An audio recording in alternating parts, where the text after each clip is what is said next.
Hello दोस्तों, are classes के YouTube channel में आपका स्वागत है। मैं रोशन रंजन।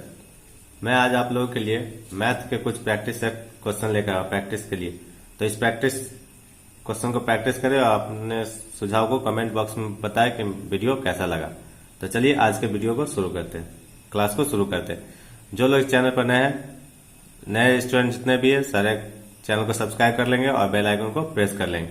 तो चलिए आज के क्वेश्चन को स्टार्ट कर दीजिए। आज का पहला वीडियो क्वेश्चन है जो कि हमने होमवर्क में दिया था, उसको सॉल्व करते हैं। क्वेश्चन दिया हुआ है 24b² c द्वारा 144 AQ BQ CQ को विभाजित करने पर हमें प्राप्त होता है। यानी हमें 144 को इतना से भाग करना है। 144 AQ BQ CQ बट्टा 24 b² c। b² से BQ कट जाएगा, c से a² हो जाएगा। 24 से करेंगे तो ये 6 आ जाएगा। हमारा हो जाएगा answer 6AQ BC²। 6AQ BC²। तो हमारा आंसर हो जाएगा option number A is the right answer for this question. उम्मीद करूंगा ये होमवर्क क्वेश्चन आपने सॉल्व किए होंगे और इसे हम अगर जो लोग सॉल्व नहीं किए वो इस देखकर सॉल्व कर लेंगे। तो चलिए आज के वीडियो को हम शुरू करते हैं। आज के वीडियो का फर्स्ट क्वेश्चन देखते हैं। आज के वीडियो का पहला क्वेश्चन दिया हुआ है 55/11 प्लस 18 माइनस 6 गुना 9। तो इसको करने के लिए 55/11 प्लस 18 माइनस 6 गुना 9। 55 कर 11 बचे 55, 5 प्लस 18 में से 6 जाएगा, कितना हो जाएगा? 18 में से 6 घटाएंगे तो 12 गुना 9 बराबर 5 प्लस 12 नंबर 108। 108 में 5 जोड़ देंगे तो कितना आ जाएगा? 113। 113। तो हमारा आंसर हो जाएगा option number C is the right answer for this question. उम्मीद करूंगा कि ये फर्स्ट क्वेश्चन आपको समझ में आ गया हो और विधि भी समझ में आई हो किस तरह सॉल्व करना है। तो चलिए बढ़ते हैं अपने अगले क्वेश्चन की तरफ। Question number second. Question number second कर रहा है कितने मूलधन पर 6% वार्षिक ब्याज की दर से 10 वर्ष में साधारण ब्याज 120 रुपया प्राप्त होता है। तो इस तरह क्वेश्चन करने के लिए हमें डायरेक्ट जो फॉर्मूला दिया हुआ उसे लिख लेंगे। फॉर्मूला क्या है? हम लोग जानते हैं SI equal to P into R into T/100। T/100 SI दिया, ब्याज दिया हुआ है 120। हमें मूलधन नहीं पता है, मूलधन निकालना है। रेट पता है 6%, समय पता है 10 वर्ष और परसेंटेज बता 100। 0 से 0, 6 से हो जाएगा हमारा 20 और क्रॉस मल्टीप्लाई कर देंगे तो हमारा आ जाएगा P बराबर 200। यानी मूलधन कितना है? 200 रुपये। मूलधन 200 रुपया 6% वार्षिक ब्याज की दर से 10% के लिए हम लगाएंगे तो हमें कितना ब्याज प्राप्त होगा? 120 रुपया। तो हमारा मूलधन आ जाएगा 120 रुपया। Option number B. Option number B. Group D NTPC जो भी एग्जाम दिए हैं और जिनका बचा हुआ है वो वीडियो जरूर देखें, क्योंकि इसी तरह टाइप के क्वेश्चन पूछे जाते हैं और ग्रुप डी में खासकर इसी तरह के क्वेश्चन होते हैं और ज्यादा भारी नहीं पूछे जाते। बस प्रैक्टिस करने की जरूरत है। उन्हें प्रैक्टिस के लिए लेकर आया, तो बस प्रैक्टिस कीजिए और अपने एग्जाम को तैयारी मजबूत कीजिए। तो चलिए बढ़ते हैं अपने next question. Question number 4। Question number 4 कर रहा है ए किसी काम को 25 दिन में पूरा कर सकता है, जबकि बी इसे 20 दिन में समाप्त कर सकता है। वे 5 दिन तक एक साथ कार्य करते हैं और फिर ए छोड़ देता है। अब शेष कार्य को बी कितने दिन में पूरा करेगा? नहीं, बी टोटल काम को जितना बचा काम उसे कितने दिन में करेगा? तो ए काम करता है 25 दिन में, ए 25 दिन में, बी करता है इसे 20 दिन में, बी से करता है 20 दिन में।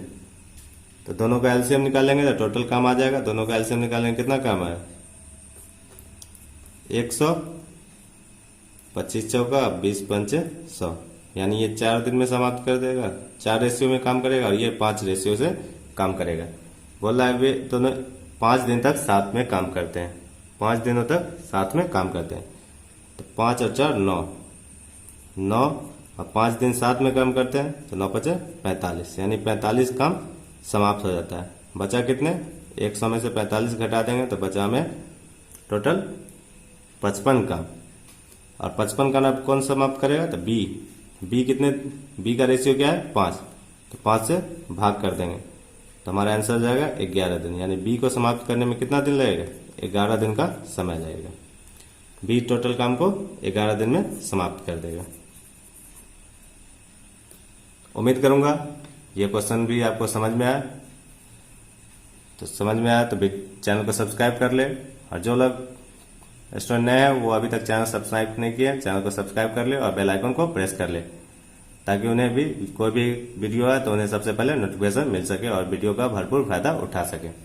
तो चलिए बढ़ते हैं अपने नेक्स्ट क्वेश्चन की तरफ। नेक्स्ट क्वेश्चन दिया हुआ है, यदि x प्लस वाई बराबर 3, x इंटू वाई बराबर 2 है तो x q minus y q का मान ज्ञात करें।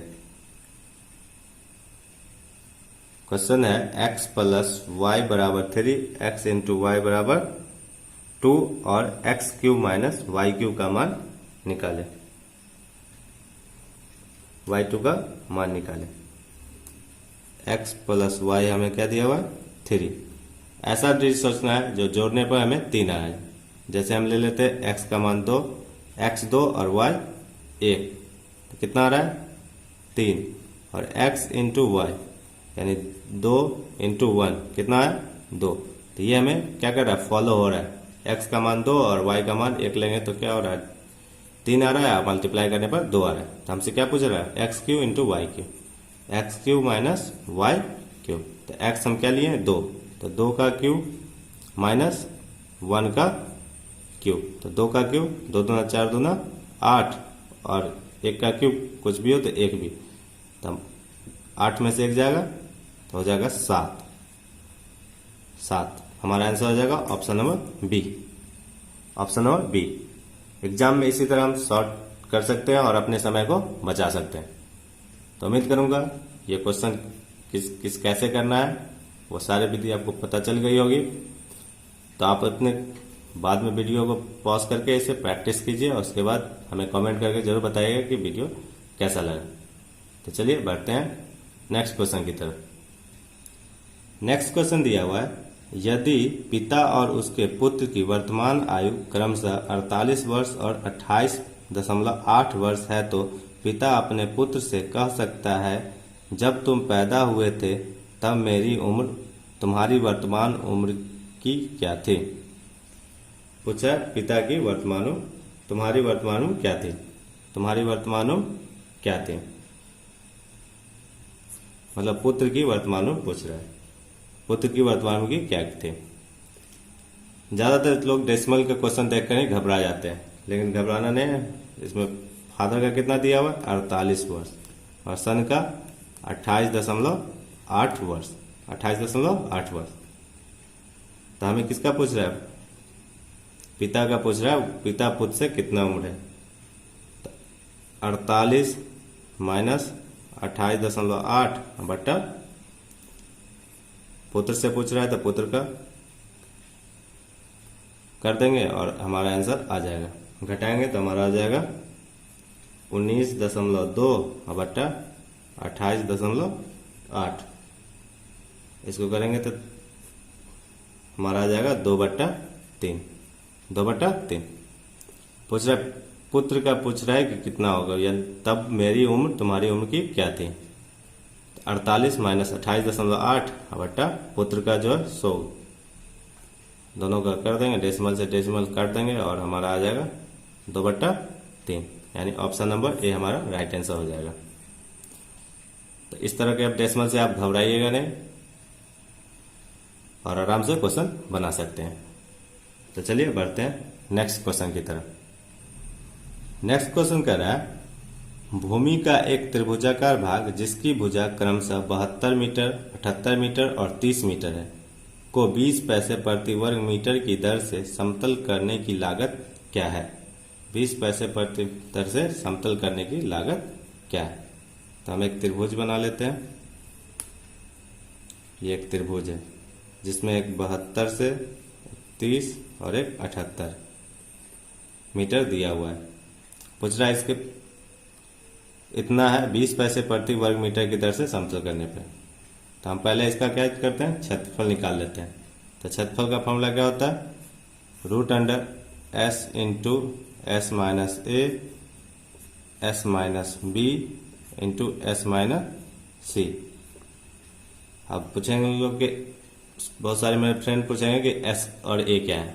ए भुजा है, ए बी सी भुजा है ये जो दिया हुआ है, और एस इन दोनों का एस ये ए प्लस बी प्लस सी बाय 2 ये हमारा एस है।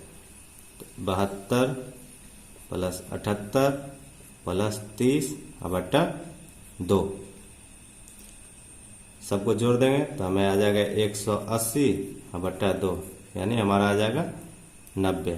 एस का वैल्यू कितना आएगा 90।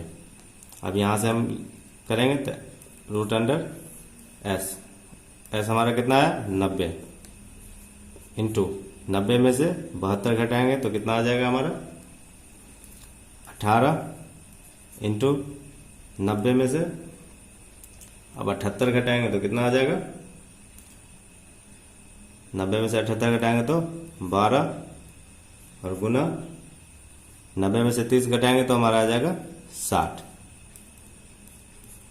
30 घटाएंगे 60, इसको कर देते हैं 10 गुना 9 गुना 2 गुना 9 गुना 2 गुना 6 गुना 10 गुना 6। रूट में यही होता है ना, 2 है तो 1 बाहर निकलता है, तो 10 2 है तो 1 10 बाहर, 9 कितने 2 है तो 1 9 बाहर, 6 कितने 2 तो ये 6 बाहर, 2 भी 2 है तो ये 2 बाहर। सबको गुना कर देंगे तो हमारा आंसर आ जाएगा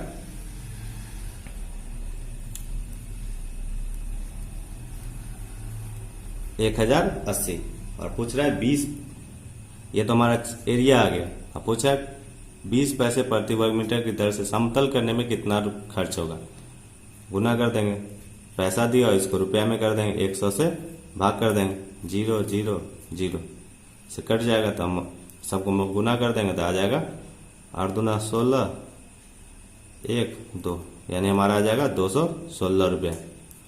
कुल खर्च कितना आएगा 216 रुपया। ऑप्शन हो अभी हमारा सही आंसर हो जाएगा।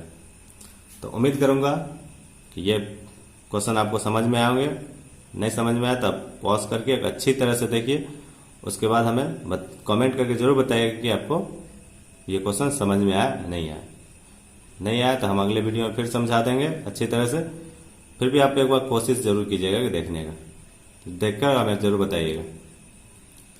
नेक्स्ट क्वेश्चन दिया हुआ है, एक समांतर चतुर्भुज पी क्यू आर एस जिसकी भुजाओं की लंबाई 8 सेंटीमीटर और 12 सेंटीमीटर है में 10 सेंटीमीटर में एक विकर्ण है, तो दूसरे विकर्ण की लगभग लंबाई क्या है। तो एक समांतर चतुर्भुज दिया हुआ है जिसकी लंबाई 12 और 8 है, और एक विकर्ण की लंबाई दी हुई है 10, और हमसे दूसरे विकर्ण की लंबाई पूछे, ये हमसे पूछ रहा है। यानी D1 दिया हुआ है, D2 का पूछ रहा है। तो इस तरह के क्वेश्चन बनाने के लिए हमें एक फार्मूला का यूज होगा, जिस फार्मूला को हम लिखने वाले हैं, और इसे याद कर लीजिएगा सभी लोग। D1 का स्क्वायर प्लस D2 का स्क्वायर बराबर x1 का स्क्वायर प्लस x2 का स्क्वायर इंटू 2, यही ना। D1 का स्क्वायर प्लस D2 का स्क्वायर बराबर x1 का स्क्वायर प्लस x2 का स्क्वायर इंटू 2। तो D1 का स्क्वायर दिया हुआ है, D1 दिया हुआ है 10, तो 10 का स्क्वायर प्लस D2 का D2 नहीं पता है बराबर 2 इंटू एक्स पता है, x1 पता है 12, 12 का स्क्वायर प्लस 8 का स्क्वायर, 10 का स्क्वायर 100 प्लस D2 स्क्वायर बराबर 2 इंटू 12 का स्क्वायर 144 प्लस 8 का स्क्वायर 64, 100 प्लस D2 का स्क्वायर बराबर 4 4 8, 6 4 10, 2 इंटू 2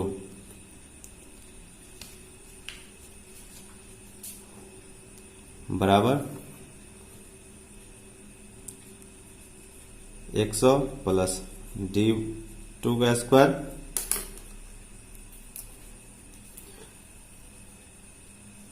8 दूना 16, 1 2 दूना 4, D2 का स्क्वायर बराबर हो जाएगा 100 416 माइनस 100 बराबर हो जाएगा 316 और हम D2 निकालेंगे स्क्वायर रूट आएगा इधर, तो हमारा आंसर हो जाएगा 17.8 समथिंग, यानी क्योंकि हम पहले ही पूछ दिया है कि लगभग में कितना होगा, तो हमारा आंसर हो जाएगा 17.8 सेंटीमीटर, यानी D2 का मान 17.8 सेंटीमीटर हो जाए। तो उम्मीद करूंगा कि यहाँ तक के जितने भी सारे क्वेश्चन बताए गए वो आपको समझ में आ गया। अगर समझ में आया, वीडियो अच्छा लगा तो लाइक करें, शेयर करें, कमेंट करें, अपने शेयर ज़्यादा से ज़्यादा करें और अपने दोस्तों को भी बताएं। चैनल को सब्सक्राइब कर लें, बेल आइकन को प्रेस जरूर करें। तो आज के लिए इतना ही। Thanks for watching this video. Safe रहे, सुरक्षित रहे, घर पर रहे। Have a nice day, take care.